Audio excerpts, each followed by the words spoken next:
गुरदास मान खिलाफ अपने विवादित बयान करके पुलिस ने केस दर्ज किया। धार्मिक भावनावां भड़काउण दे लई नकोदर सिटी थाणे विच धारा 295 ए दे तहत मामला दर्ज किया गया।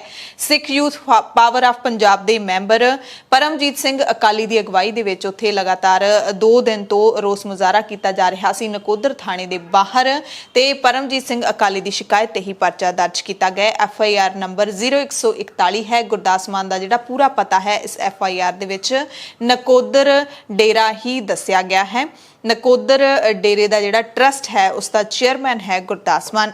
नकोदर दे प्रसिद्ध मेले दे विच अपने बाबे नूं सिख धर्म के तीसरे पातशाह श्री गुरु अमरदास साहिब की पीढ़ी नाल जोड़े जाण कारण सिख भाईचारा गुरदास मान तो बेहद खफा सी।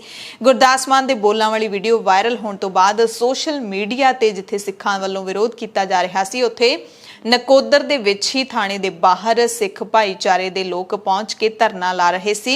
परचा दर्ज करवाउण दी मंग कीती जा रही सी। मुआफी नूं रद्द कर दिता सी। जथेबंदियां ने उस तो पहलां वीरवार नूं इह वी चेतावनी दे दित्ती सी कि जेकर गुरदास मान खिलाफ कार्रवाई ना हुई तां सूबा भर दे विच वड्डे पद्धर ते विरोध करांगे। उस तो बाद पुलिस ने कार्रवाई कर दित्ती।